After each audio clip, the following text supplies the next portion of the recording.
Magandang araw po sa inyong lahat. Sa bawat tahanan, may isang ilaw na hindi kailanman mawawala. Ang ilaw ng isang ina. Ngunit hindi pare-pareho ang kwento ng bawat nanay. May mga nanay na nangungulila, may mga nanay na nag-iisang lumalaban, at may mga nanay na tahimik na umiiyak pero patuloy na lumalaban para sa kanilang pamilya. Ngayong umaga, isang espesyal na kabanata ang aming inihanda. Ating tunghayan ang panayam sa mga ilaw ng tahanan, ang mga pusong patuloy na nagmamahal at nagsasakripisyo para sa kanilang pamilya. Mostly bilang isang solo parent, marami pong alalahanin dahil ako lahat ang mag-iisip para sa aking anak. Sa parents ko, ako pa rin po yung kasama since ako nga po ay single parent. Nakatira po ako sa aking magulang. So lahat po yun alalahanin sa pangangailangan ng aking anak, pangangailangan sa family. Yun po araw-araw ang iniisip ko at ginagawa. Being single parent or solo parent, unang-una yung pagpapalaki sa anak. Minsan, kapag kinokorek natin yung ating anak bilang solo parent, wala tayong kasama na kung kami nagka-problema ng anak, and then walang isang tao o kapartner na magko-correct or at least magpa-pacify sa aming dalawa. So, minsan ganun ako nahihirapan. But kailangan pa rin natin magpatuloy sa buhay. Without God in my life, siguro po hindi ko kakayanin ang pagiging solo parent. Si God po ang aking sanggalang, ang aking strength, ang aking guide sa lahat ng estado ng aking buhay, being solo parent. At salamat kay Lord, binibigyan na akong katatagan. At nare-remind ako lagi dun sa kabutihan niya, sa kanyang faithfulness at pagmamahal sa akin at sa aking family. Lahat ng mga nangyari sa buhay ko, syempre sadness ngayon, pero lahat naman kasi inano ko lang sa Panginoon. Ibig ko sabihin, nung time ng morning ko, talagang naging mas prayerful ako. Tapos marami akong mga kaibigan, kapatid sa pananampalataya na tinatanong ko kung ano yung mangyayari kay Fred pagka yun nga na namatay na siya. Parang alam mo yun yung parang makagaan sa kalooban ko, tapos sinishare ko sa mga bata. At nagbabasa ako ng Bible most of the time.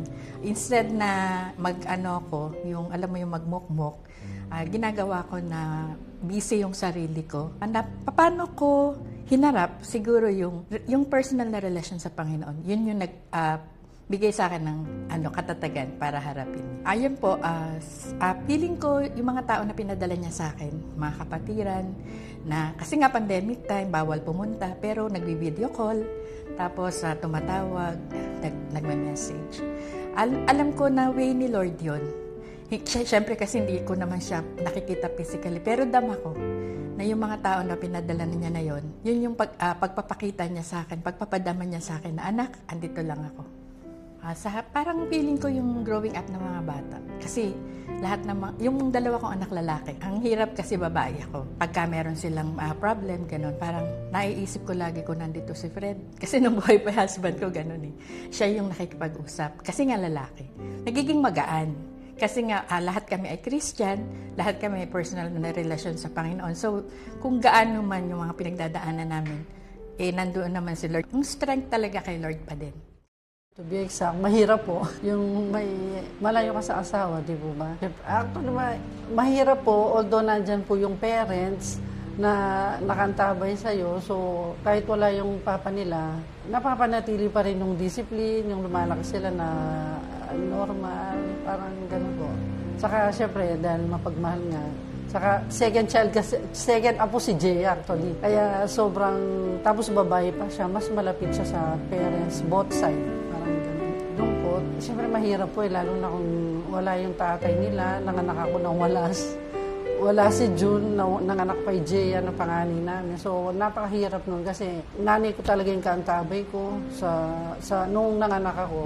Siyempre, mahirap, di ba? First baby mo, tapos wala pa yung mister mo kasi ka nasa abroad. That time, kasi, di ba, 1999, 2000, so mas mahirap po yung communication that time. Kasi nga, wala pang ganito, walang video call, walang call. Parang kung magpapadala ka ng sulat, 45 days. Kung call, pupunta ka pa sa mga station na PLDT, Datelcom, parang ganun pa nun.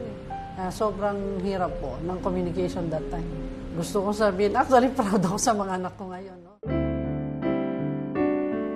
Iba't iba man ang kwento ng bawat ina, iisa ang kanilang puso. Pusong handang magsakripisyo, magmahal at magbigay sa lahat. Sa likod ng kanilang lakas, naroon ang Diyos na patuloy na gumagabay, nagbibigay ng pag-asa at nagpapatatag sa kanila sa araw-araw. Sa bawat luha, may lakas na galing sa Diyos. Sa bawat sakripisyo, may pagmamahal na kanyang pinupuno. Ngayong Mother's Day, iparamdam natin sa kanila kung gaano sila kahalaga. At higit sa lahat, magpasalamat sa Diyos sa regalong tinatawag nating nanay. Dahil sa pagmamahal ng isang ina ay refleksyon ng pagmamahal ng Diyos. Walang kapantay.